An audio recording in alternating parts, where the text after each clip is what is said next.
सादे से लोग वहां रहते थे, दिल से इबादत किया करते थे। लेकिन जब आज वो शांति नगर मैंने जाके देखा तो वो एक, छोड़ दीजिए, रहने देते हैं। वहां जो मैंने देखा है कि चौक के अंदर एक बड़ी सारी सलीब बना दी। क्या उस सलीब से उस गांव में निजात आ गई? भाई सलीब का निशान तो ये है ना कि गुनाह की सजा जो है वो, अब हमारे गुनाह माफ हो गए, खून बह गया उस पर, राइट? तो क्या हमारे गुनाह माफ हो गए? वो जो क्रॉस में टांग के घूमता हूं, हम गाड़ियों में खूबसूरत क्रॉस लगाते हैं। अच्छा मुझे ये तो बताएं, बुत परस्ती किसे कहते हैं?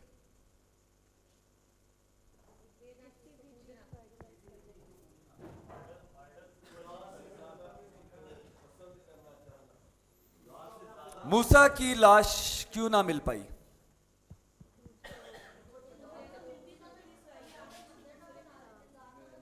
राइट? तो हमने कहा चलो मूसा ना मिला, सलीब तो मिली।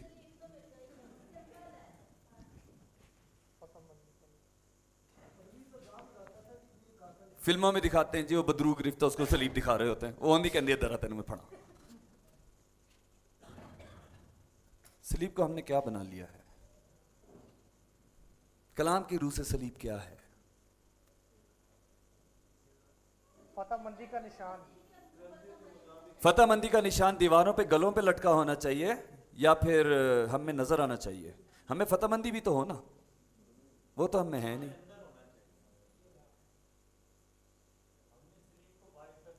कलाम मुकद्दस में कहीं भी लिखा है कि भाई तुम ये निशान बना के टांगो?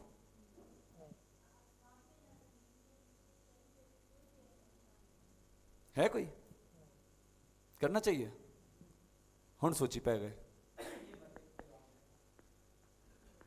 करना चाहिए कि नहीं करना चाहिए? बताएं।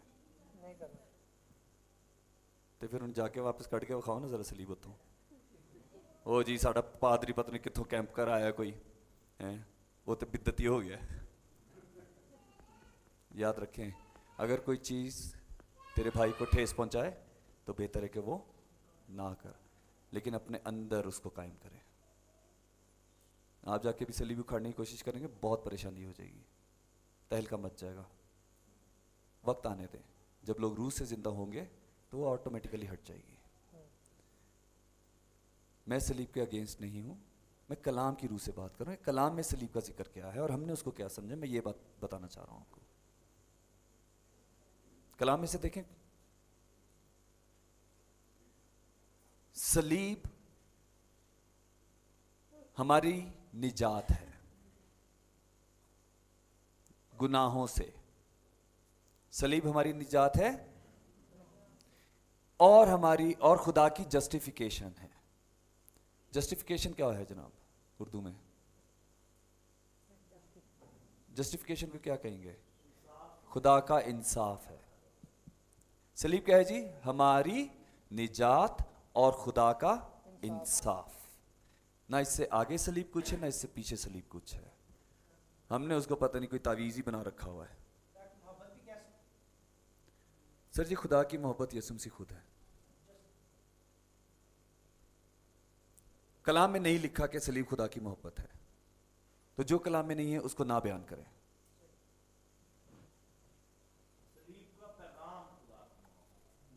That what it is। और वो पैगाम कौन है जी? यीशु। खत्म हो गई बात।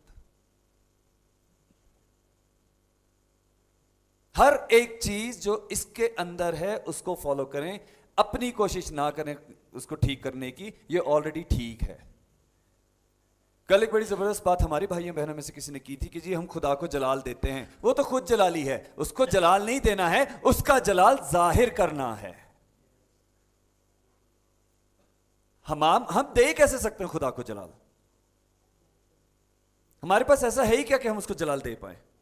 हम तो खुद उसके रहम पर हैं।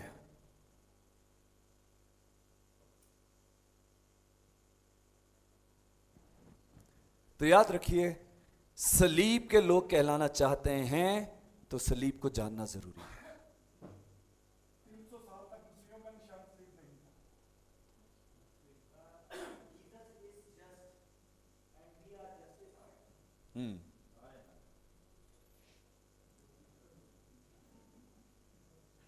आगे चलें जी, आगे चलें हम।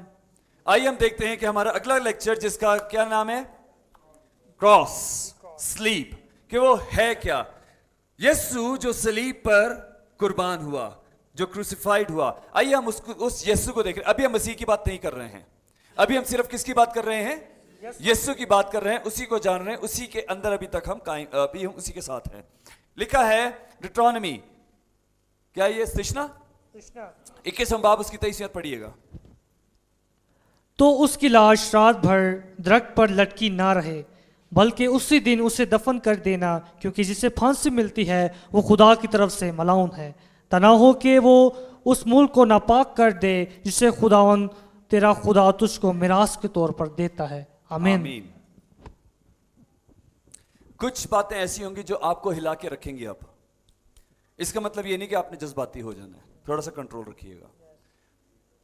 लेक्चर को खत्म होने दीजिएगा, खत्म होने तक बहुत सारे डाउट्स खत्म हो जाएंगे, ठीक है?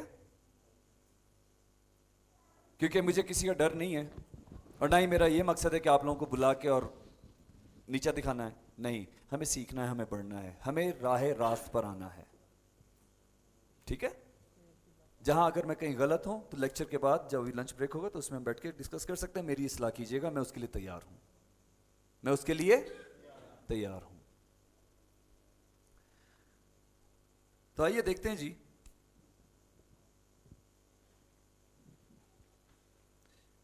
यार ओके।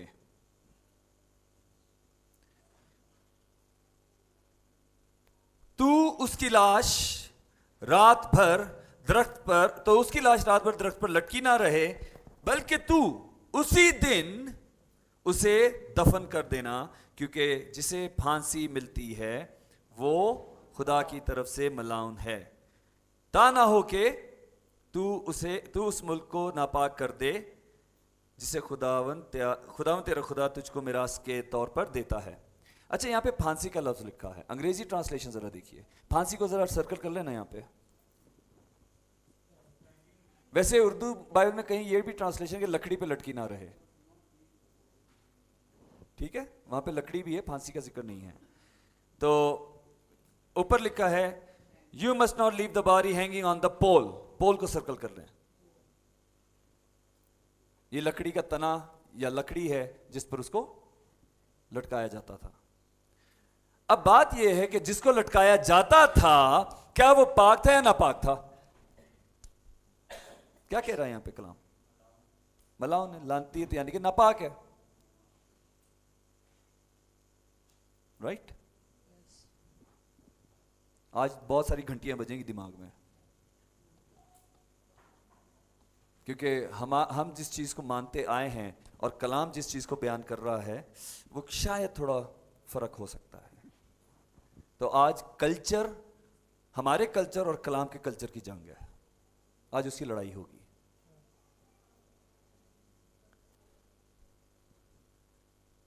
आगे क्या लिखा है? कहता है कि जो कोई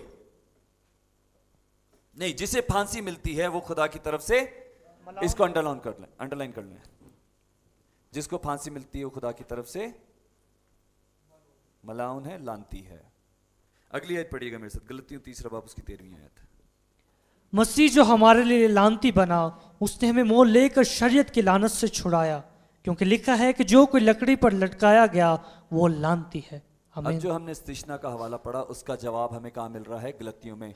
कलाम को खुद बयान करेगा, मैं नहीं कहूंगा। लिखा है कि यीशु हमारे लिए क्या बना? लानती बना। तो जो सलीब पर लटका वो कौन है? यीशु मसीह, या यीशु जो लानती बना? अभी वो मसीह नहीं है, अभी वो मसीह नहीं है। मैंने बार बार कह रहा हूं, अनीक थोड़ी देर में बोर्ड यहां पे लाके लगाइएगा। मैं बार बार आप लोगों से बयान कर रहा हूं कि हमें दौरों के साथ, वक्त के साथ चलना जरूर है, ठीक है? कलाम को उस नजर से पढ़ना जरूर है।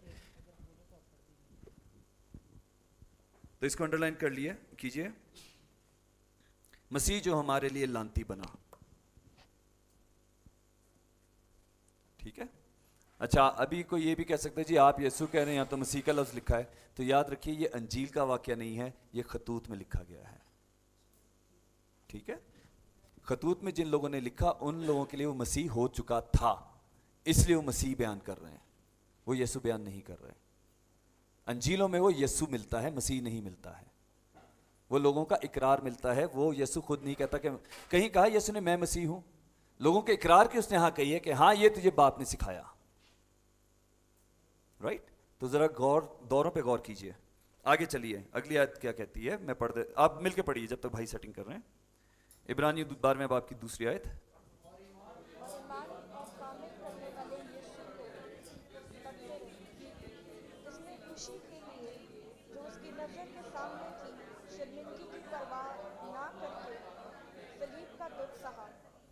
आमीन। शर्मिंदगी सर्कल करें, सलीब सर्कल करें।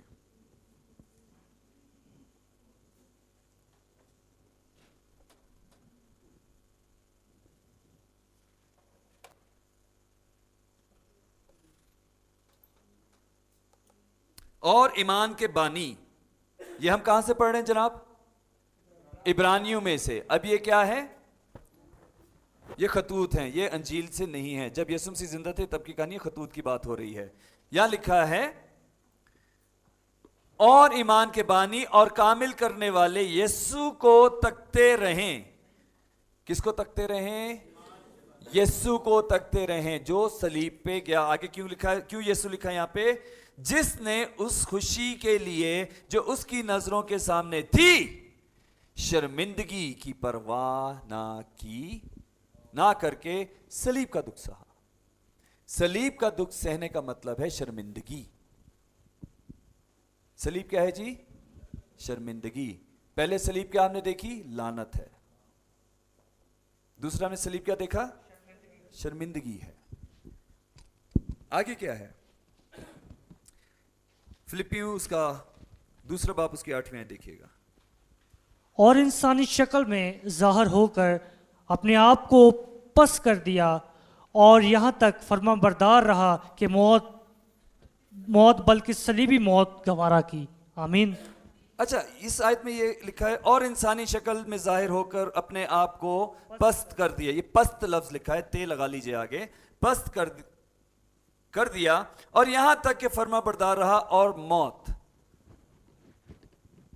बल्कि सलीबी मौत क्यों लिखा है आगे? लानती मौत का जिक्र है। सलीब लानती मौत है। एग्जैक्टली। जो लानती ना था उसको सलीब नहीं दी जाती थी। जी हां, सलीब आज भी लानत का निशान है। हो गए ना परेशान सारे? जी बहन।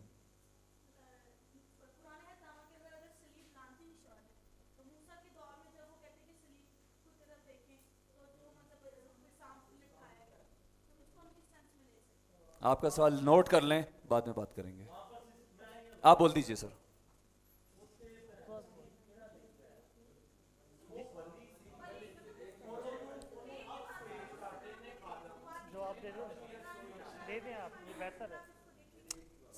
सी देखा, इसलिए मैं आपसे कह रहा हूं कि हम ये सिलसिला बाद में रखेंगे। ठीक है, आप नोट कीजिए। आपके सारे सवाल मेरे लिए बहुत अहम हैं। आपके सारे के सारे सवाल मेरे लिए बहुत अहम हैं। अगर आप मुझसे ये पूछेंगे कि मेरे माँ बाप ने मेरा नाम खुर्रम क्यों रखा, वो भी अहम सवाल है, मैं उसका भी जवाब दूंगा अगर मेरे पास होगा तो। नहीं तो मेरी माँ बैठी है, उनको पूछ लो। ठीक है, नहीं होगा तो हम ढूंढ लेंगे, जवाब नहीं होगा तो हम ढूंढ लेंगे। कुछ भी यहां से बाहर नहीं है, सब इसके अंदर मौजूद है। ठीक है जी, हमारे पास बड़े बड़े यहां पे खादमीन बैठे हुए हैं, मदद मिल जाएगी, सब्र करें। अभी जो, क्योंकि अगर हम तसलसल तोड़ देंगे तो फिर समझ नहीं आएगी। नहीं, मजा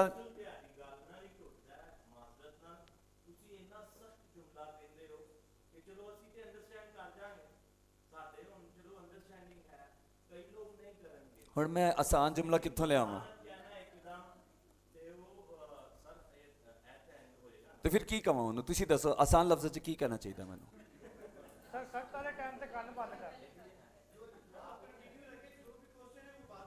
सर बात हाँ ठीक है, ओके लेट्स स्टार्ट।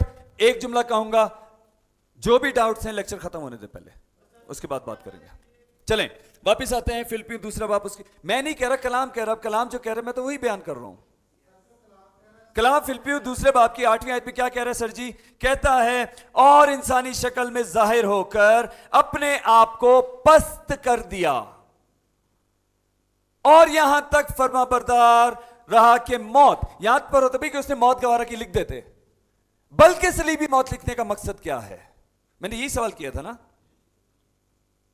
भाई, लिखते कि यहां पर कि उसने फरमाबरदार होकर मौत गवारा की, अंडरस्टूड था, समझ आ जाती थी बात, बल्कि सलीबी मौत। तो जो कलाम है वही है, मैं उसको नहीं बदल सकता। अब वो सख्त है या नरम है, इसीलिए शागिर्दों से बात करने की कोशिश कर रहा हूं, रूहों से बात करने की कोशिश कर रहा हूं, बच्चों से नहीं। ये दूध पीते बच्चों के लिए नहीं है।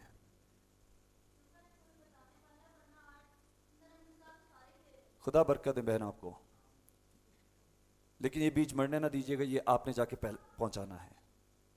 आगे चलते हैं जी।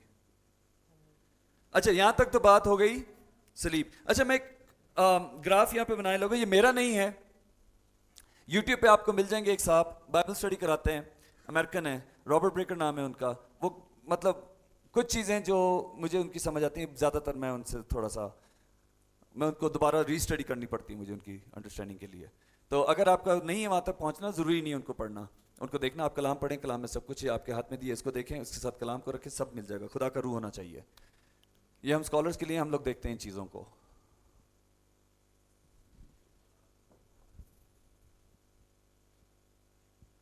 सबको पीछे तक नजर आ रही है, छोटा है, आ रहा है नजर?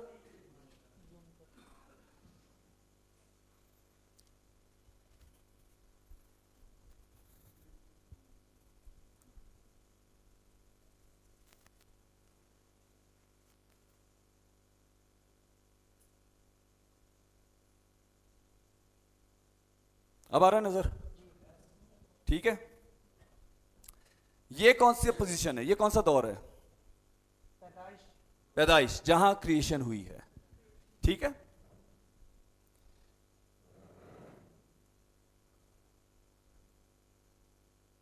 यहां से लेके यहां तक है लॉ, शरीयत। यहां पे कौन पैदा हुआ है? यहां से यहां तक का दौर कौन सा है?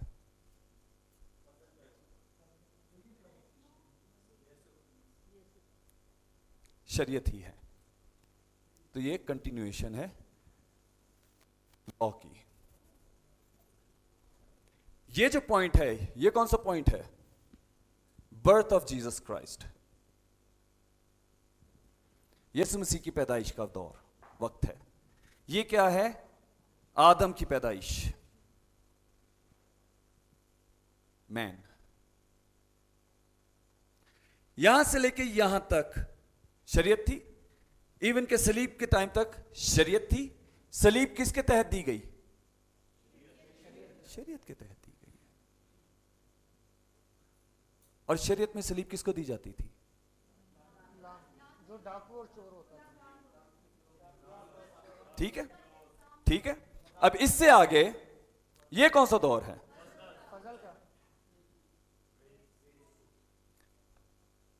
किसके वसीला से? यीशु जो मसीह है उसके वसीला से। इसके बाद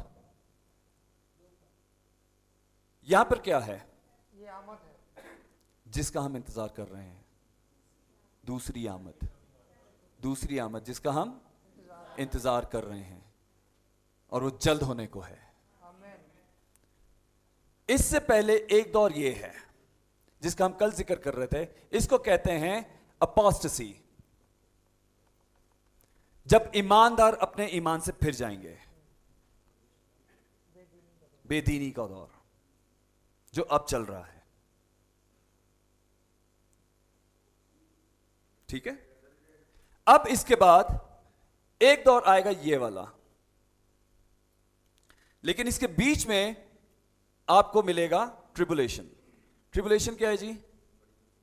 बड़ी मुसीबत का दौर, 7 साल का दौर। अब हम लोग ये फंसे हुए हैं कि जी 666 क्या है, वो सजा क्या होगी, हम जिंदगी कैसे गुजारेंगे, उस दौर में क्या होगा, हमें क्या जरूरत है उसको जानने की, हम तो यहां पे उठा लिए जाएंगे।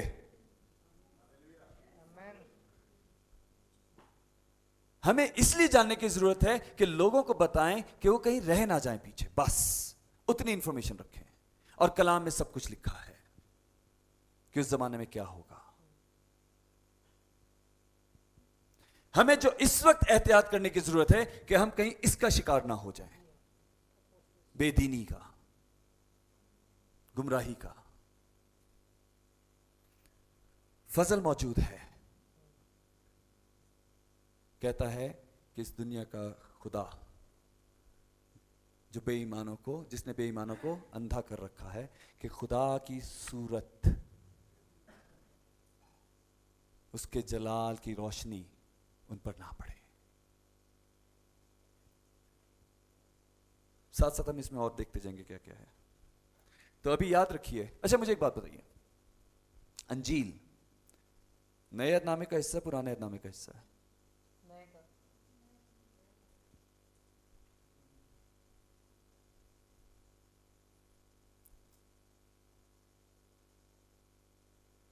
यीशु मसीह पुराने अहदनामे के दौर में पैदा हुए, नए अहदनामे के दौर में पैदा हुए?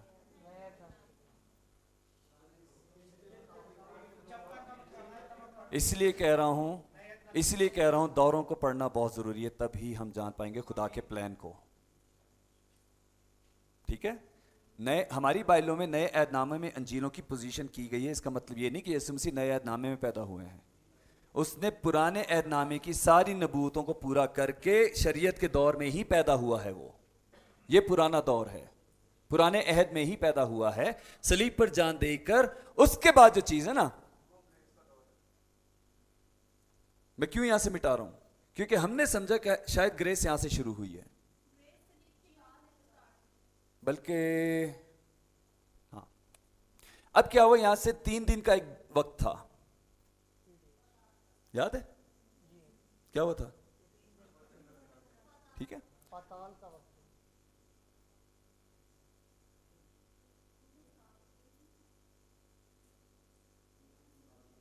ये क्या है जी? खाली कब्र। हम सलीबी कौम नहीं हैं, हम खाली कब्र की कौम है, जहां मसीह जिंदा है। वो अब भी सलीब पर नहीं लटका हुआ। हमने सलीब को अभी भी अपने घरों में, अपने गलों में, अपनी गाड़ियों में टांग के रखा हुआ है, और हम अब भी अपने आप को गुनाहगार ही जान रहे हैं। हम समझ रहे हैं कि शायद यीशु अब भी लानती ही है। वो तो कब का रासबाजी हो गया। जी सर। कुछ लोग रूह का दौर भी कहते हैं, जिन्हें इसी के साथ उसका क्या कसर है? लिख लीजिए, लिख लीजिए।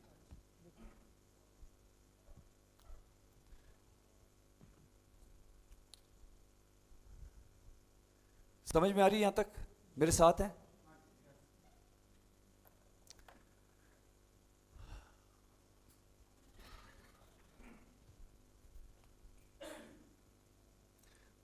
मैं कोशिश कर रहा हूं जैसे वो प्रोफेसर या जो भी डॉक्टर है अमेरिकन, वो जिस तरह बनाते हैं उसी तरह बनाऊं, ताकि मैं ये भी कह सकता था जी मैं आपको ये सिखाना चाहता हूं, लेकिन जो मेरा नहीं वो मेरा नहीं है, जिसका है उसके नाम से है। ठीक है, मैंने कहीं और से सीखा, लेकिन मुझे लगा कि हम इससे बहुत कुछ सीख सकते हैं, मैं यहां पे पेश कर रहा हूं।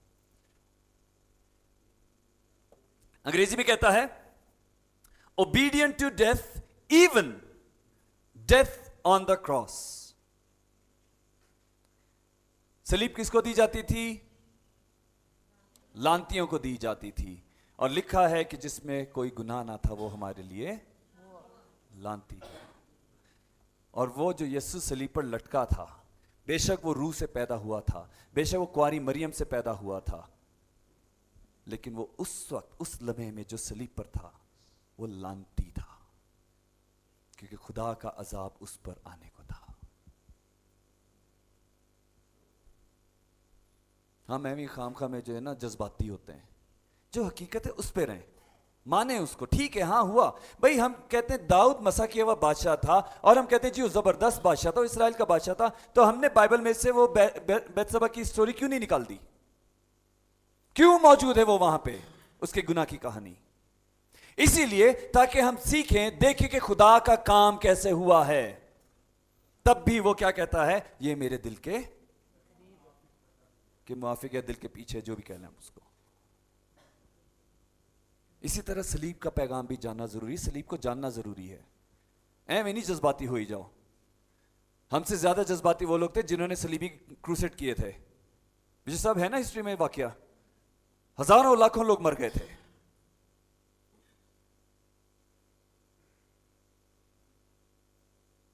गलत तालीम, गलत चीजों में हम फंस गए हैं। आज मैं कोशिश कर रहा हूं रूह से पैदा होकर उन चीजों से निकल आए।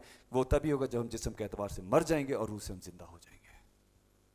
अगली आयत देखिए, अब हम देख रहे हैं कि बिकॉज ऑफ आवर सिन, हमारे गुनाहों की वजह से ये सब कुछ हुआ, यीशु को लानती बनना पड़ा। और हमारी प्रॉब्लम यह है कि आज भी गुनाह पे गुनाह किए जा रहे हैं, आज भी हमने यीशु मसीह को सलीब पर ही लटका के रखा हुआ है। खाली कब्र तक तो पहुंच ही नहीं पा रहे हम लोग। ईस्टर का टैबलो कर लेते हैं बहुत सारा चर्च में, संडे स्कूल के बच्चे जमा करके तस्वीरें खींच के वो जा रही हैं फेसबुक के ऊपर। बड़ा काम हो रहा है पाकिस्तान में।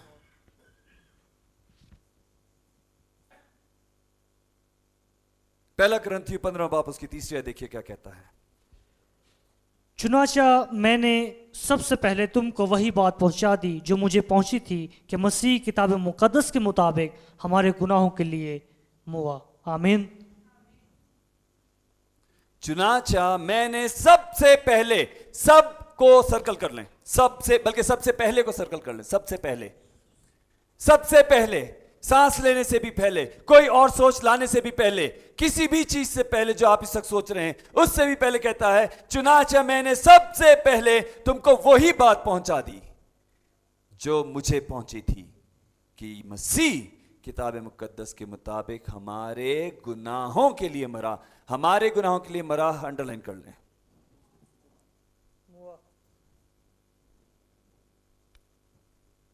अंडरलाइन कर लें उसको, मुआ या मरा कोई इतना इंपॉर्टेंट नहीं है।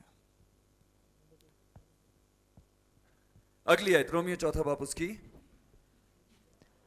वो हमारे गुनाहों के लिए हवाला कर दिया गया और हमको राजबाज ठहराने के लिए जलाया गया। आमीन।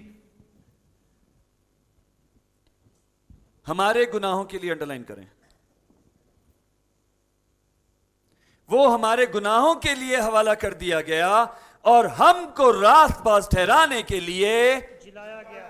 हम यहां से रास्तबाज नहीं हुए हैं, हम यहां से रास्तबाज हुए हैं। हम सलीब से रास्तबाज नहीं हुए हैं। सलीब पे तो हमारे हिस्से की सजा मसीह को, यीशु को दी गई है। हम रास्तबाज हुए हैं खाली कब्र से जब वो जिंदा हुआ है। मेरी तरफ से ये, मैं अपनी कोई डॉक्ट्रिन लेके आया हूं, कहीं से सीख के आया हूं, कलाम कह रहा है।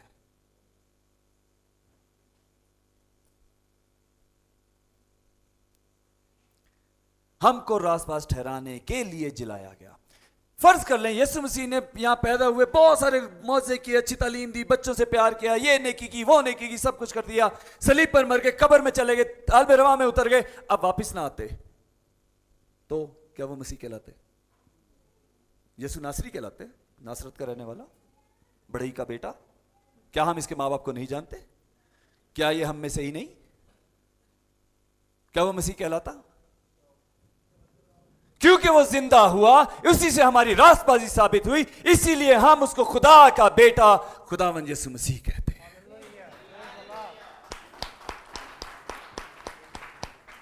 हम सलीबों के चक्कर में फंसे हैं अभी तक। बड़ी सलीब, छोटी सलीब, ओ जी मेरी रोया, मैं अपने छत पे बड़ी सारी सलीब बना, रोया कैसे हो गई है तुम्हारी? लानत का निशान लगाने से कैसे खुदा की तरफ से रोया हो सकती है? ये तुम्हारे दिल का ख्याल हो सकता है, क्योंकि वो शुरू से ही बीमार है।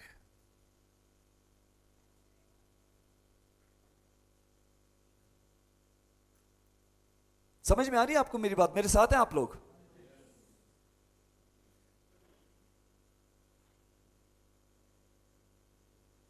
गलतियों का खत, पहला बाब उसकी 4 आयत। उसी ने हमारे गुनाहों के लिए अपने आप को दे दिया ताकि हमारे खुदा और बाप की मर्जी के मुआफिक हमें इस मौजूदा खराब जहां से खलासी बख्शे। आमीन।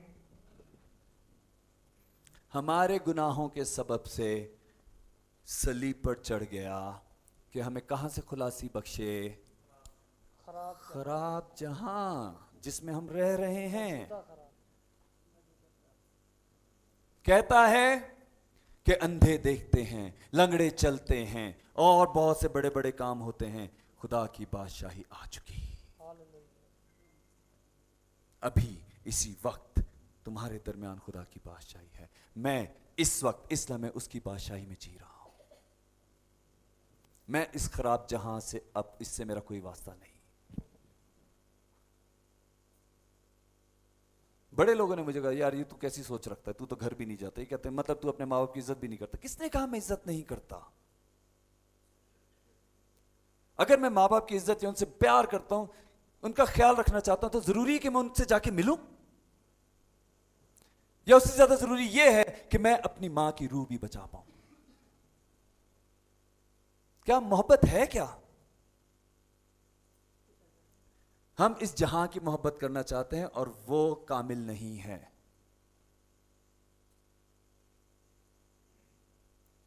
मां सवेरे नाश्ता ना बना के मुंह बना के मुंडा सुता ही रहता है। फिर कहते हैं हम अपने माँ बाप से बहुत प्यार करते हैं। फर्मा बरदारी तो है ही नहीं। मोहब्बत तो फर्मा बरदारी से जाहिर होती है ना।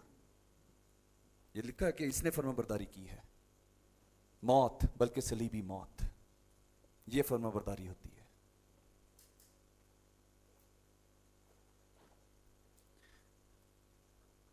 हमारे गुनाहों के वास्ते लिखा है। क्या कहता है जी रोमियो के, अभी क्या पढ़ा हमने? रोमियो चौथा पढ़ा ना। वो हमारे गुनाहों के लिए अंडरलाइन करें, हवाला कर दिया गया और हमको रासपास ठहराने के लिए जलाया गया। पढ़ चुके हैं ये तो हम। अगली आयत पढ़ी हमने, गलतियों पहला बाब। उसने हमारे गुनाहों के लिए अपने आप को दे दिया। फिर गुनाहों के लिए लिखा है यहां पर, अपने आप को दे दिया, ताकि हमारे खुदा और बाप की मर्जी के मुवाफिक हमें उस मौजूदा खराब जहां से, आपकी खराब जहां से खुलासी जो है ना, जब यहां पे आदम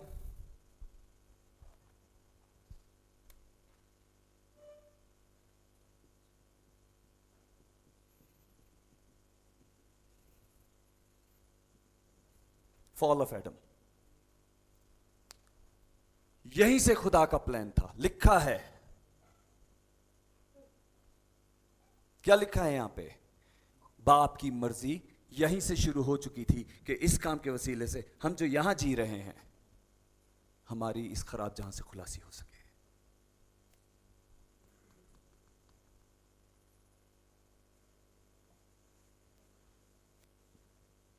अगली आयत पढ़िएगा भाई। खराब जहां को सर्कल कर लीजिए। खराब जहां, उसमें कुछ अच्छाई नहीं है। आप कितने भी दौलतमंद क्यों ना हो, जेलों में सड़ते हुए दौलतमंदों को देखा आपने? अभी है ना जेलों में पड़े हुए, कार एक्सीडेंट में मर गए, कोई दहशतगर्द मार गया, तो एम ही खाम का अमीर होना चाहते हैं, रूह में अमीर हो जाएं। क्या लिखा है? आसमान और जमीन की सब चीजें तुम्हारे हवाले कर दी जाएंगी।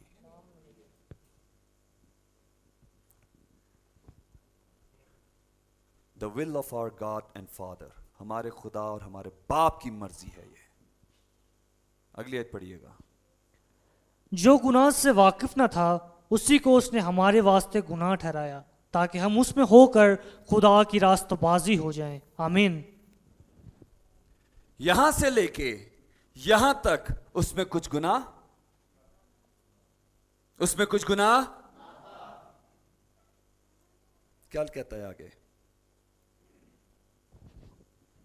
जिसने, जो गुनाह से वाकिफ ना था, उसी को उसने हमारे वास्ते गुनाह ठहराया। अब मुझे सिर्फ एक बात का जवाब सीरियसली दीजिएगा, जब यीशु हमारे लिए गुनाह ठहरा दिया गया तो वो पाक है या गुनाहगार है? बताइए, वो रास्तबाज है या गुनाहगार है? जब खुदा ने उसको गुनाहगार ठहरा दिया, उस पर गुनाह ठहरा दिया, हैं जी? गुनाहगार है ना? रास्तबाज है? यीशु रास्तबाज है? मैंने क्या कहा? यहां से लेके यहां तक उसमें कोई गुनाह ना था, लेकिन इस सलीब के ऊपर जब उसको लटका दिया गया, और जहां वो हर चीज अपने बाप से मुखातिब होकर कहता है, अरे बाप इनको माफ कर, और दीगर चीजें कहता है, लेकिन एक लम्हे में वो कुछ कहता है, अरे मेरे खुदा, अरे मेरे खुदा, तूने मुझे क्यों छोड़ दिया।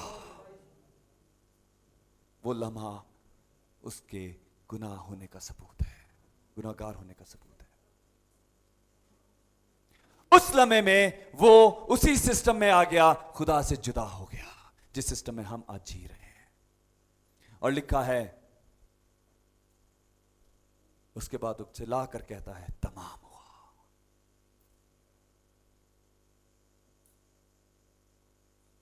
सलीब को समझना बहुत जरूरी है।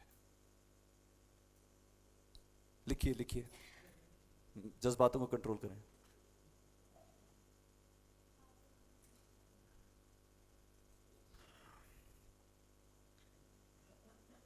जो गुनाह से वाकिफ ना, उसी को उसने हमारे वास्ते गुनाह ठहराया, उसी को उसने हमारे वास्ते गुनाह ठहराया, बल्कि हम उसमें होकर खुदा की, ताकि हम उसमें होकर खुदा की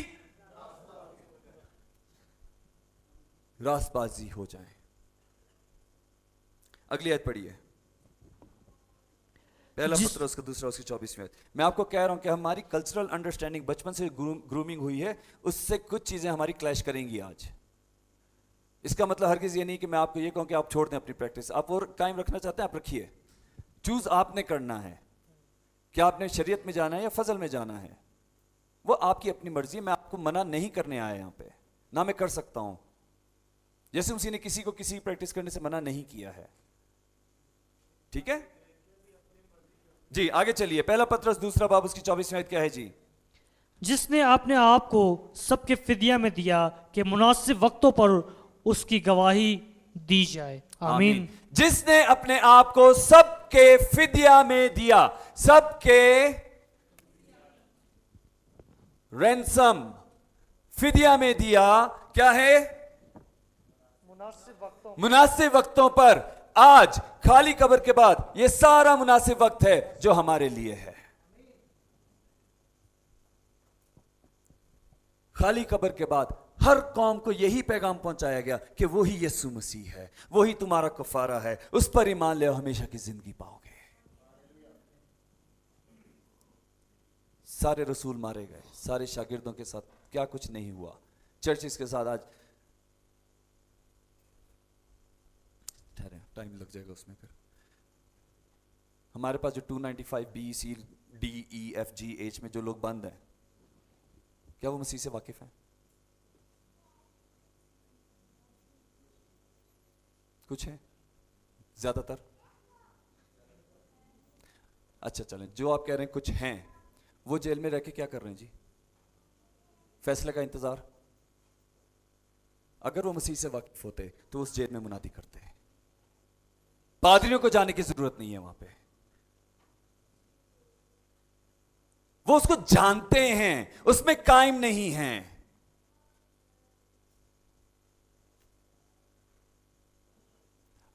हम में से कोई भी शागिर्द अगर जेल में जाएगा तो वो बैठ के अपने फैसले का इंतजार करेगा या अपने घर वालों से मिलने का इंतजार करेगा कि जी कब मौका आएगा, कब वहीं, कब 1000 रुपए देंगे तो मैं अपने यहां पे खर्चा चलाऊंगा? नहीं। जब वो कैद खाना में थे तो वहां गीत गाया करते थे, तमजीद किया करते थे, प्रस्तिश किया करते थे, मुनादी का काम होता था।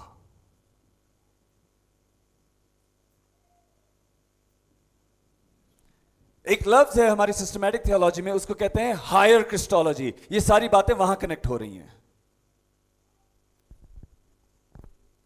हम जमीन की तरफ से मसीह को नहीं देख रहे हैं, हम आसमान की नजर से मसीह को आज देख रहे हैं, खुदा की नजर से, कि खुदा ने हमारे लिए काम क्या किया, हम उसको जान रहे हैं। अगली आयत पढ़िए। वो आप हमारे गुनाहों को अपने बदन पर लिए हुए सलीब पर चढ़ गया, ताकि हम गुनाहों के एतबार से मरकर रास्तबाजी के एतबार से जिएं, और उसी के मार खाने से तुमने शफा पाई। आमीन। आमीन। अब कुछ एक सवाल यहां पर यह होता है कि जी उसने गुनाह उठाए, उसके अंदर गुनाह नहीं है। ऐसे था ना बहन, वो उस दिन वाला सवाल भी कुछ इसी किस्म का था। तो मेरी रास्तबाजी कहां है? क्या मैं अपनी रास्तबाजी को उठाकर घूम रहा हूं या वो मेरे अंदर है?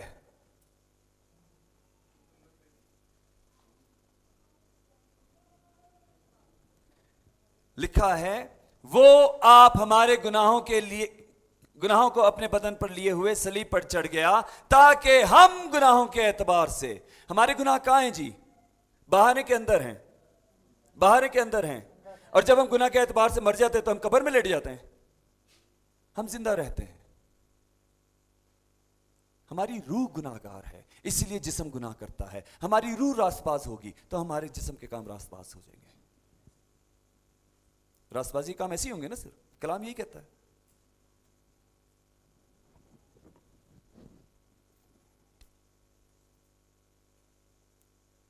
तो यहां पर जो हमने आज देखा, वो सलीब पर क्यों चढ़ाया गया? हमारे गुनाहों के सबब से, उसकी वजह से, बिकॉज ऑफ आवर सिन। अब देखते हैं कि उसके खून से क्या होता है जो सलीब पर बहाया गया।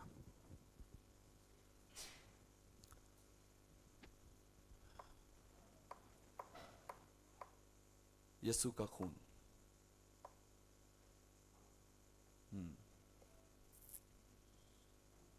हमारी क्या अंडरस्टैंडिंग है यीशु के खून के बारे में? परसों जड़ा मैं कीता सी उत्थे कॉन्फ्रेंस एक जगह, पता नहीं कहाँ, पिशावर के कोयटे में, कहाँ पर मेरे याद नहीं। एक साहब आ गए, एक तो वो आए लेट थे, उन्होंने शुरू से मेरी बात सुनी नहीं थी, और जैसे पहला लेक्चर खत्म हुआ मेरे पास आ गए, नहीं सर जी खुशखबरी तो यीशु का खून ही है ना। रियली? मैंने कहा आप कब आए थे? कहते थोड़ी लेट आया था। मैंने कहा इसलिए आपको नहीं मालूम, आप पूरा कलाम, पूरा एक दफा लेक्चर अटेंड करें। यीशु के खून के वसीला से क्या हुआ जो सलीब पर बहाया गया? वो खून है क्या, और हमने उसको क्या समझ रखा है? खून खून खून खून हम किए जाते हैं। कहता है कि मेरा नाम बेफायदा ना लेना, हुक्म है ना।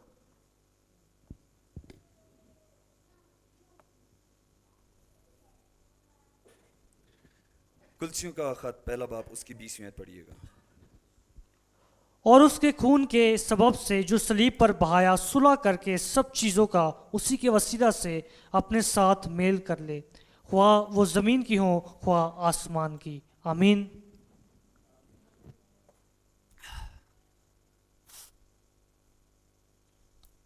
और उसके खून के सबब से जो सलीब पर बहा, सुलह, सर्कल करें इसको, सुलह को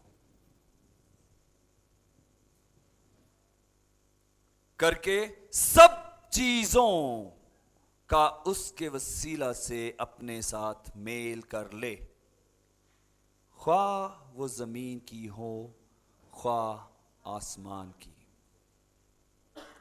खुदा को जमीन से क्या चाहिए? ख्वाह वो जमीन की हो ख्वाह आसमान की, अंडरलाइन कर लें।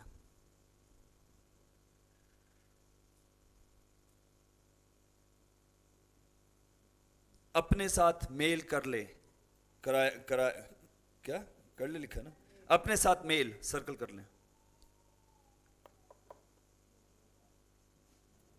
हाँ जी, खुदा को जमीन से किस चीज की जरूरत है? पूरी कायनात में इतने सितारे, इतने सितारे हैं, कहीं भी जाके अपना काम कर ले, यहां पे उसका क्यों दिल लगा है?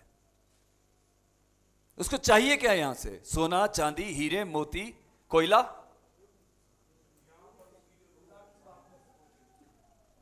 बस बोलिएगा दोबारा जोर से।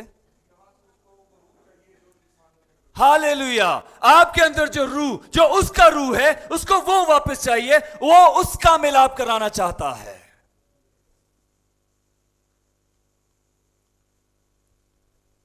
कहता है ख्वाह आसमान की या ख्वाह आसमान पे कौन है? हम भी जो है ना गैर कौमों की तरह वहां पे ये मिलेगा, वो मिलेगा, वो मिलेगा, वो मिलेगा, उसी में खुश हुए।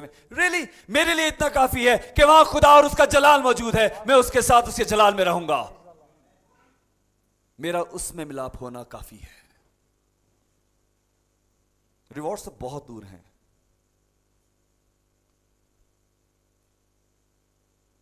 अच्छी चीजें हासिल करना चाहते हैं। अच्छी चीज कौन है?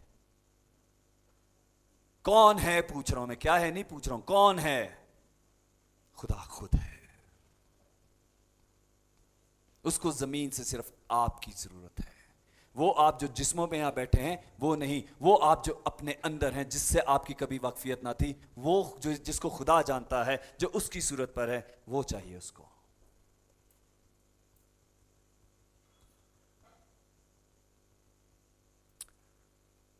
अगली आयत पढ़िएगा जल्दी से भाई। कुलसी दूसरा उसकी 14वीं 15वीं आयत शायद। और हुक्मों के वो दस्तावेज मिटा डाली जो हमारे नाम पर और हमारे खिलाफ थी, और उसको सलीब पर कीलों से जड़कर सामने से हटा दिया। उसने हुकूमतों और इख्तियार को अपने ऊपर से उतार कर उनका बरमला तमाशा बनाया और सलीब के सबब से उन पर फतह याबी का शादियाना बजाया। आमीन। आमीन।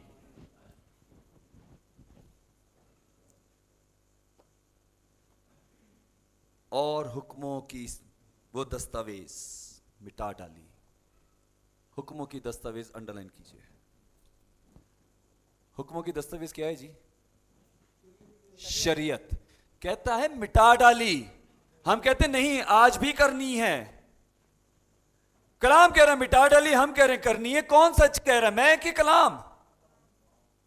तो कलाम को कलाम के मुताबिक रहने दें। क्या लिखा है आगे?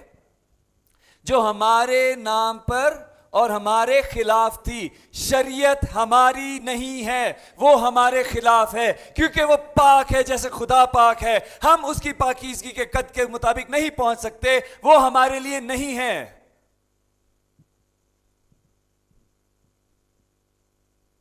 आगे क्या कह रहा है जी वो? और उसको सलीब पर कीलों से जड़कर सामने से हटा दिया।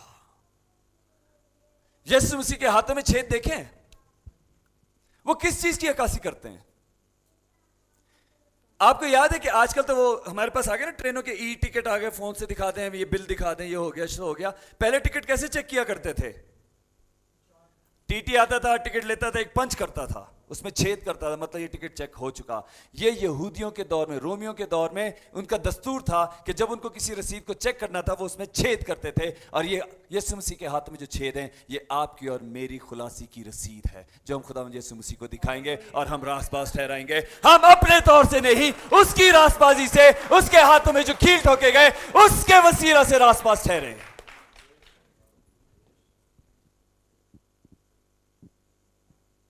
हम शरीयत शरीयत शरीयत कर रहे हैं। चीख चीख के थक गए हमें पिछले 4-5 सालों में कि हमारे पास शरीयत के सिर्फ 2 है काम है, सिर्फ मोहब्बत करो जैसी खुदा ने की और उसकी अब मुनादी करो, बस। ऐसा क्यों है, वैसा क्यों है, ये इसका मतलब क्या है, ये उसका मतलब क्या है, वो यहां पे कलाम में क्या कर रहा है, वो हमारा काम नहीं है। हमारा काम है यीशु मसीह को जानना, उसकी जिंदगी के वसीला से इंसान की जिंदगी में काम होना, खुदा के प्लान को जाने और उसको खत्म करें, बस। और खुदा यीशु मसीह की आमद हो तब हम हवा में उड़कर उससे इस्तेमाल करें। ये हमारे वजूद का मकसद है। रसूल ने कोई और काम किया इसके अलावा? या यीशु ने कोई और काम करने को कहा कि नहीं जाओ जाके पहले सेमिनरी से ट्रेनिंग करके आओ तो फिर उसके बाद ही तुम मेरे शागिर्द बन सकते हो? अगर 3 साल ही शर्त है यीशु का शागिर्द बनने के लिए तो पौलुस रसूल यीशु का रसूल नहीं हो सकता। उसकी ट्रांसफॉर्मेशन कितने दिन की है सर? 3 दिन। यीशु मसीह कब्र में कितने दिन थे? 3 दिन के बाद जैसे उसने रासबाजी हम पर जाहिर की, उसी तरह 3 दिन के बाद उसने रासबाजी पौलुस पर जाहिर की। शागिर्द बनने के लिए कोई क्राइटेरियन नहीं है। यीशु मसीह चाहे तो अभी एक लम्हे में ये 11 साल का बच्चा यहां बैठा, इसको शागिर्द बना ले। कहता है अगर ये खामोश हो जाएंगे तो पत्थर चिल्ला उठेंगे। इन बातों का मतलब क्या है?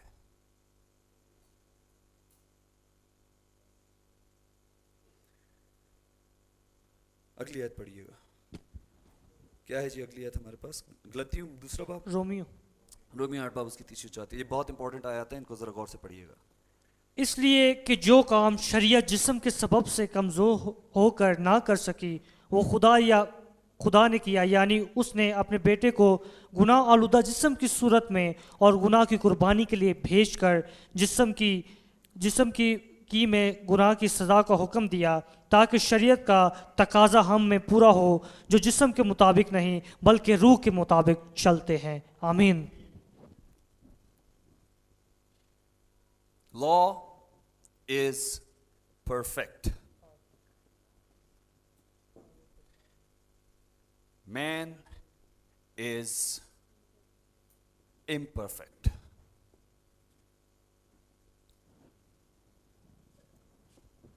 अब जो इम्परफेक्ट है, क्या वो परफेक्शन के काम कर सकता है?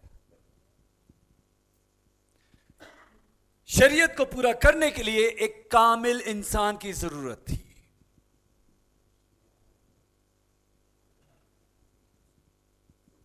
कौन है जी वो? यीशु, कामिल इंसान, यीशु मसीह, कामिल खुदा।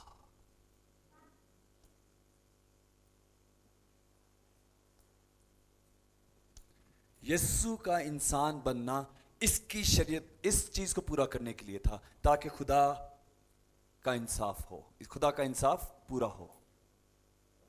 खुदा का इंसाफ क्या हो? पूरा हो। और मसीह होने से उसने हमारे लिए सारे दरवाजे खोल दिए,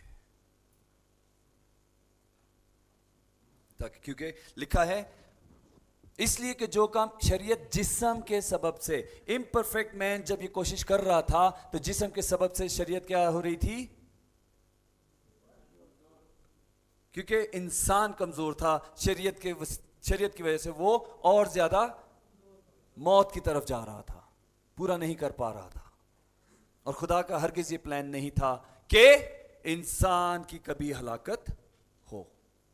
खुदा का प्लान था जी कि बनी आदम की हलाकत हो।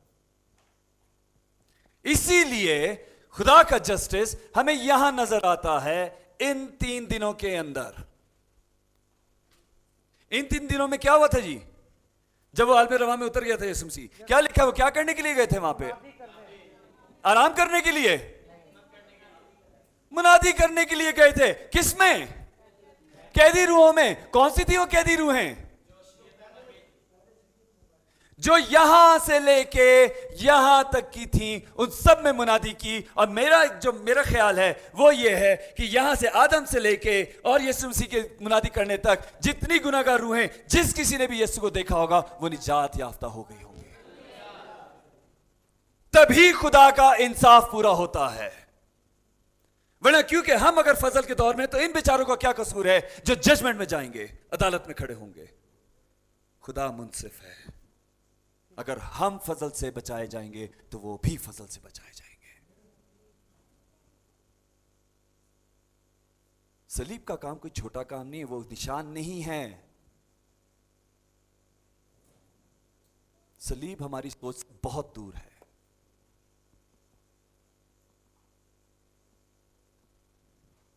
अगली आयत, सॉरी मैं जरा इसको पूरा कर लूं, जल्दी से पढ़ देता हूं मैं इसको। खुदा, हेलो, कमजोर होकर ना कर सकी वो खुदा ने किया, यानी उसने अपने बेटे को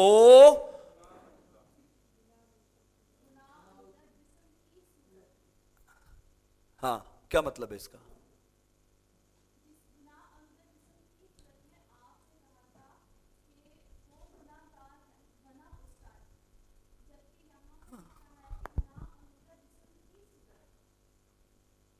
तो मतलब वो जिस्म नहीं था। तो बहन किसने कहा कि वो गुनाहगार था? मैंने क्या कहा कि सलीब पर उस पर्टिकुलर मोमेंट में जब वो सारे गुनाह उठाता है, अपने ऊपर ले लेता है, उस पर्टिकुलर मोमेंट में वो गुनाहगार हुआ।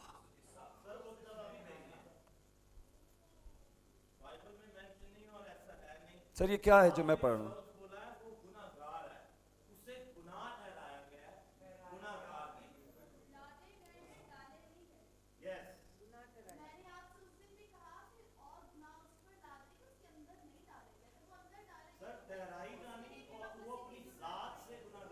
मैंने कब कहा कि वो अपनी जात से गुनाहगार है? अच्छा, फिर हो सकता है लिंग्विस्टिक मिस्टेक हो सकती है, लेकिन मेरा ख्याल भी जो आप है शायद वही बयान कर रहे हैं।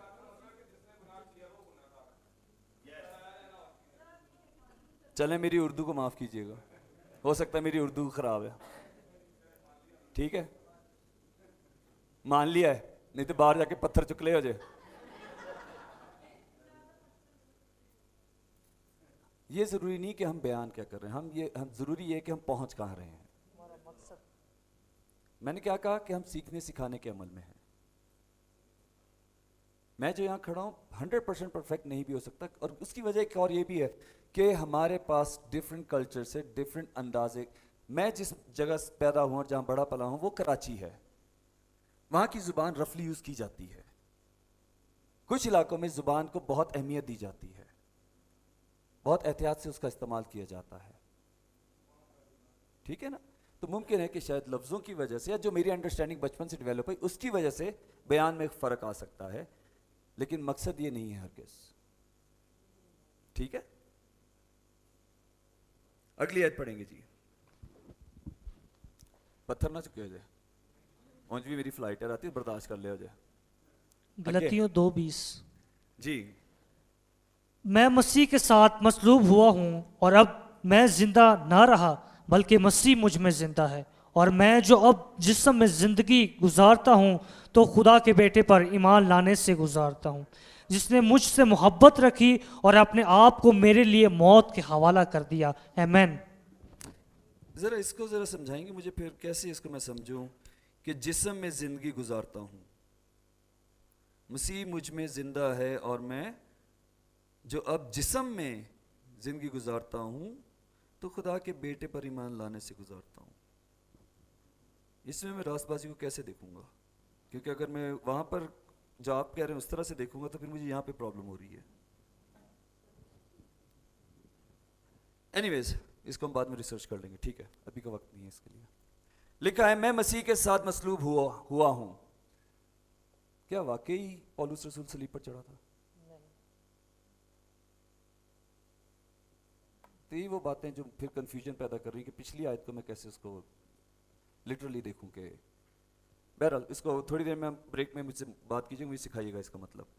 मैं मसीह के साथ मसलूब हुआ हूं और अब मैं जिंदा ना रहा बल्कि मसीह मुझ में जिंदा है, और मैं जो अब जिस्म में जिंदगी गुजारता हूं तो खुदा के बेटे पर ईमान लाने से गुजारता हूं, जिसने मुझसे मोहब्बत रखी और अपने आप को मेरे लिए मौत के हवाले कर दिया। तो यीशु के लहू से क्या क्या चीजें हो रही हैं? हमें रास्तबाजी का रास्ता मिल रहा है, हमारे गुनाह धुल रहे हैं, उठाए जा रहे हैं, हमें जिंदगी मिलती है। सलीब पर जो लहू बहाया गया उसका मतलब ये नहीं है मैं तेनू यीशु लहू नाल मसा करना ते जा, जो हम प्रैक्टिस में करते हैं वो नहीं है मकसद। यीशु का लहू जो बहाया गया है वो कुल ईमानदारों के वास्ते, किसके वास्ते? ईमानदारों के वास्ते निजात का जरिया है। अगली आयत क्या है?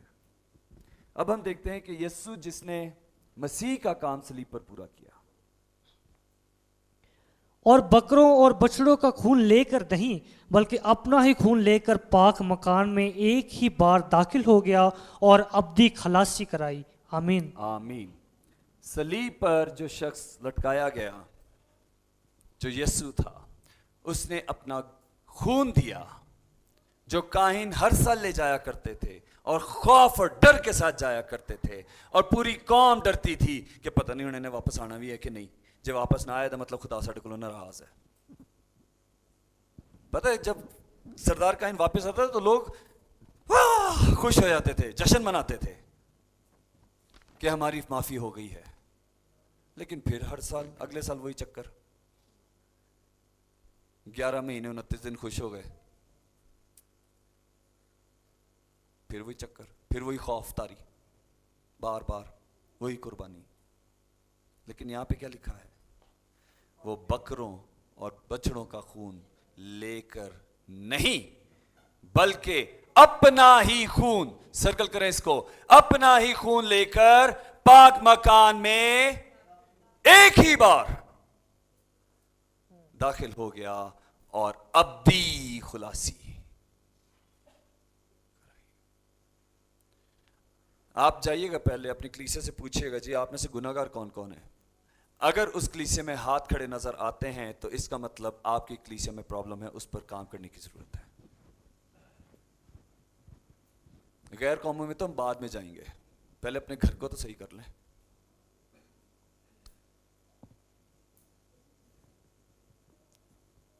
बेटों की रोटी, सच्चे मोती, बहुत सारी चीजें हैं जिसको हमें देखना जरूर है। और उसको हम, यार बहुत कुछ बताना चाहता हूं लेकिन एनीवेज, अगली आयत पढ़िए, इब्रानी 10:19-20। पस है भाइयों, चूंकि हमें यीशु के खून के सबब से उसने नई और जिंदा राह से पाक मकान में दाखिल होने की दलेरी है, जो उसने पर्दा यानी अपने जिस्म में से होकर हमारे वास्ते मखसूस की है। आमीन। क्या कह रहा है, जरा सुनिए उसको। बस ए भाइयों, चूंकि हमें यीशु के खून के सबब से, वो खून जो हमारे गुनाहों के लिए दे दिया गया है, अब आगे क्या लिखा है, उस नई और जिंदा राह, वो राह कौन सी है, जो हमें खुदा से मिलाती है, जो हमारे तीसरे मसले का हल है। क्या लिखा है, उस पाक मकान में दाखिल होने की दलेरी है, जो उसने पर्दा यानी अपने जिस्म से, यीशु मसीह ने सलीब पर खून बहाकर अपने ही जिस्म को फाड़ कर उसके अंदर से रास्ता बनाया कि आप अपने बाप से जा मिले, जिससे आप जुदा हुए थे। पर्दा हैकल का नहीं फटा था, उसने अपना ही जिस्म, अपने जिस्म के ही अंदर से रास्ता बना कर दिया है। इस बात को आप कैसे लेंगे फिर?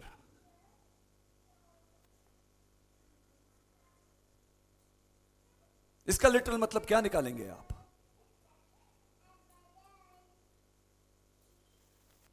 इसलिए मैं कह रहा हूं खत्म होने दें, बहुत सारी डाउट्स खत्म हो जाएंगे।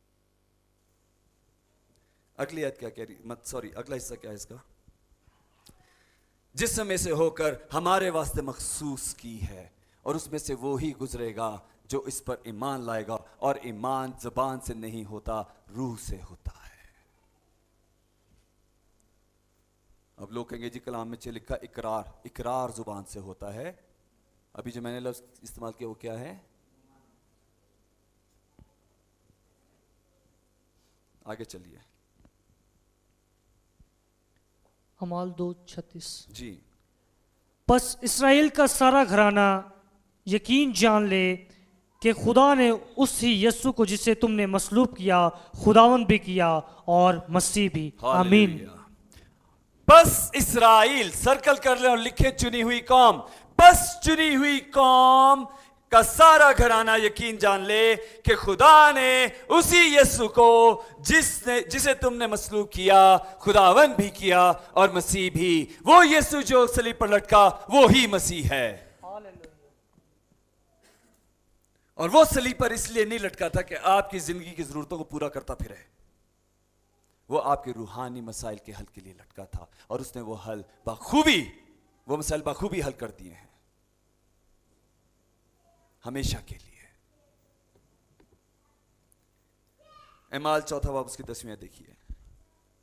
तो तुम सब और इसराइल की सारी उम्मत को मालूम हो कि यीशु मसीह नासरी, जिसको तुमने मुर्दों में से जलाया, उसी के नाम से ये शख्स तुम्हारे सामने तंदुरुस्त खड़ा है। आमीन। अगली आयत देखिए, टाइम कम है। क्योंकि सलीब का पैगाम हलाक होने वालों के नज़दीक बेवकूफ़ी है, मगर हम नजात पाने वालों के नज़दीक खुदा की कुदरत है। आमीन। यहाँ पे जो टाइटल है वो क्या है जी?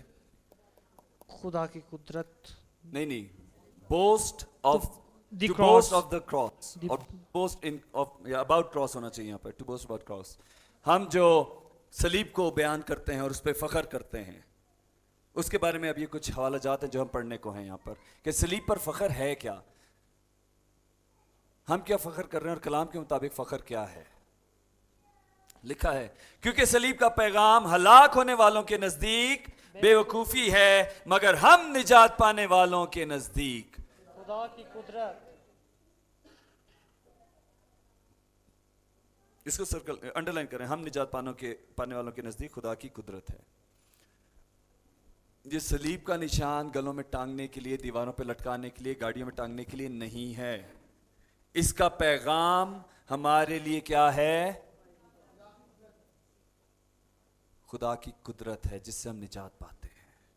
सलीब से नहीं पाते, उसके पैगाम से पाते हैं। हमें सलीब के लिए परेशान होने की जरूरत नहीं है, हमें उसके पैगाम को जानने की जरूरत है, उसको अपने अंदर उतारने की जरूरत है, और वो लोगों तक पेश करने की जरूरत है। जल्दी से पढ़ते हैं ताकि अब खत्म करें इसको, बहुत देर हो चुकी है, आप लोग थक गए होंगे। पहला कुरिन्थियों उसका पहला बाब उसकी 23वीं आयत। मगर हम उस मसीह मसलूब की मुनादी करते हैं जो यहूदियों के नज़दीक ठोकर और गैर कौमों के नज़दीक बेवकूफ़ी है। आमीन। आमीन। यहां पर लिखिए,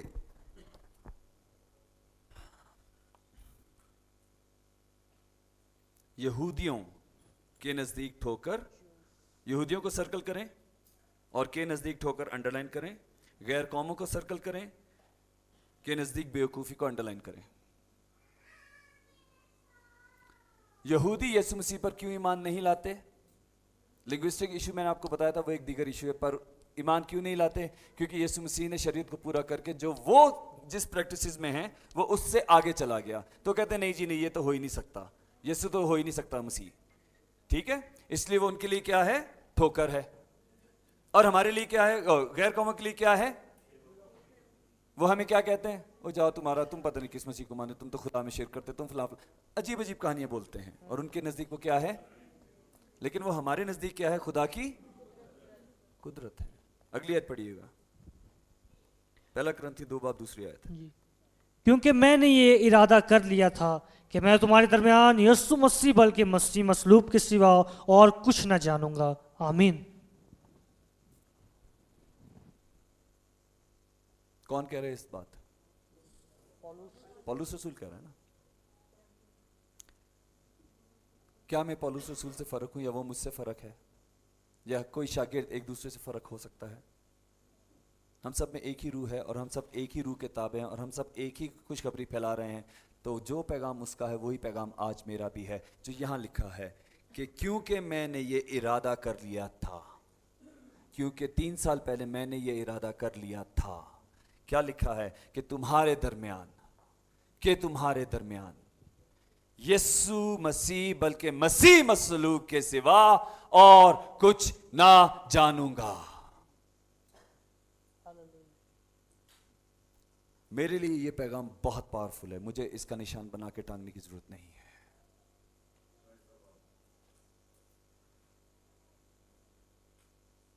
क्योंकि मैं अगर निशान बनाता हूं तो मैं उस निशान के पीछे फंसा रह जाऊंगा। लगा हुआ है ना निशान दीवार पे कागज का, मैं इसी में फंसा रहूंगा।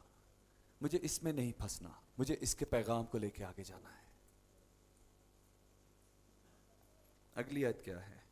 गलतियों 6 बाब उसकी 14 आयत क्या कहती है? लेकिन खुदा करे, ने काट दें आप, लेकिन खुदा ना करे कि मैं किसी चीज पर फख्र करूं सिवा अपने खुदा यीशु मसीह की सलीब के, जिसने दुनिया मेरे एतबार से मसलूब हुई और मैं दुनिया के एतबार से। आमीन। लिटरली कैसे बयान करेंगे इस आयत को? अगर फख्र करे तो खुदा की जात पे करे। लेकिन खुदा ना करे कि मैं किसी चीज पर फख्र करूं, मेरी खिदमत, मेरी कुर्बानी, मेरा ये करना, मेरा वो करना, मेरा इतना कलीसिया को बढ़ाना, मेरा इतने सारे काम करना, खुदा ना करे कि मैं उस पर फख्र करूं। खुदा ना करे कि मैं उस पर फख्र करूं, सिवाय अपने खुदावंद यीशु मसीह की सलीब के, जिससे दुनिया मेरे एतबार से, मेरी दुनिया कहां टंगी है? जो जिस्म की दुनिया है। आगे क्या है? और मैं दुनिया के एतबार से वहां टंगा हूं, लेकिन रूह यहां से जलाई गई है। जलाली जिस्म हमें दिया गया है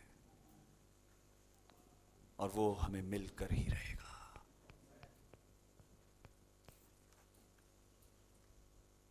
हो गया सारा सर जी? कुछ बाकी तो नहीं रह गया? अब खाने का टाइम हो गया। खाना खाने की नहीं खाना है? चलो आज जरा रोजा रखिए।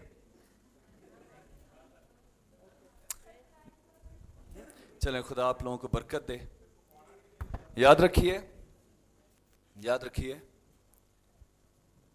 कि हमारे लिए खुदा को जानना, खुदा के कामों को जानना और फिर उसको अमल में लाकर मसीह में कायम होना जरूर है, उसके बगैर हम कर नहीं सकते। सलीब से हमने क्या सीखा जी? सलीब क्या है? सबसे पहले लानत का निशान है। सलीब क्या है? सबसे पहले यीशु मसीह ने गुनाह उठाकर अपने आप को कहां तक ले गया कि उसने लानती मौत गवारा की, ठीक है। उसके बाद उसके खून से क्या होता है? हमारे गुनाह माफ होते हैं और एक ही बार हमेशा के लिए हम रासपास ठहराए जाते हैं। और हमारा फख्र क्या होना चाहिए? सलीब के यीशु मसीह, सलीब के यीशु मसीह। सलीब का पैगाम क्या है?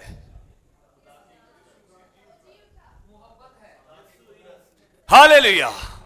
सलीब का पैगाम क्या है? सलीब का पैगाम क्या है? खुशखबरी क्या है? यही गैर कौमों को देनी है।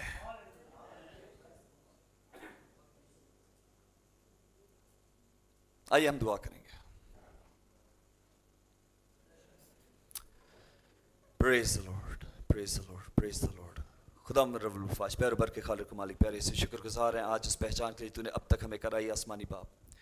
खुदा शुक्रगुजार हैं बहुत सारी चीज़ें जो आज हमने तेरे बारे में सीखी, ताकि हम खुदा तुझ में मजीद जड़ पकड़ें खुदावंद। हम तेरे साथ ना चलें बल्कि तुझ तेरे अंदर चलें आसमानी बाप। खुदा दुआ करते हैं आज हमें अपने अंदर ले ले आसमानी बाप। खुदावंद तू दरवाज़ों पर खड़ा खटखटाता है, खुदावंद आज हम अपना दरवाज़ा खोलते हैं। तू हमारे अंदर बस जा खुदावंद, हमें अपने अंदर कायम कर ले, ताकि खुदावंद इब्लीस के उन तमाम हरबों से जो हमारे पर अप्लाई करने को उससे बच पाएं, उसका कोई निशाना हम पर कारगर ना हो, बल्कि खुदावंद हम हर एक जगह, हर एक लम्हा, हर एक मौके पर कामयाब हों, गालिब आए आसमानी बाप। खुदावंद शुक्रगुजार हैं तेरे सलीब के पैगाम के लिए तूने आज हमें दिया। खुदावंद बख्श दे के हमारा फख्र उस सलीब का पैगाम हो जिस पर तू लटका। रब्बुल फाज तू मेरा खुदावंद है, तू हम सबका खुदावंद है, तू हम सबका निजात दहिंदा है, तू हमारा मसीहा है। और खुदावंद शुक्रगुजार हैं इस भेद को जानने के लिए, ये ऐन बाप के मकसद के मुताबिक उसके ठहराए हुए जमानों के अंदर जाकर काम करता है। खुदावंद शुक्रगुजार हैं कि हम तेरे प्लान में मौजूद हैं। शुक्रगुजार हैं कि इस जमाना में ये मुकाशफा तूने हमें दिया है। आप हम पर रहम फरमा और हमें और ज्यादा अक्ल और फहम और हिकमत की रूह अता फरमा कि खुदावंद हम और ज्यादा तुझ में बढ़ें और गहरे जाएं, ताकि खुदावंद इस दुनिया को दलीलें पेश कर करके इस ईमान के ताबे कर ले। हम अपने लिए ही नहीं बल्कि इस पूरी कौम के लिए जहां तूने हमें पैदा किया है निजात का पैगाम पहुंचाना चाहते हैं। उसके लिए हम तुझसे हिम्मत, कुव्वत और ताकत मांग लेते हैं। अपने रूह का मसा हम पर ठहरा कि खुदा हम तेरे मकसद को तेरी आमद तक पूरा करने वाले हों, ताकि खुदा जब तू कहे जब इब्ने आदम जमीन पर आता है तो वो ईमान को पा सके। ये सब कुछ मांगते हैं तेरे बाबर के चला ली हमारी यीशु मसीह के नाम में, इस ईमान के साथ कि जो कुछ हमने तुझसे मांगा है तूने हमें दे दिया है, बाप और बेटे और रूह कुदस के नाम में। आमीन।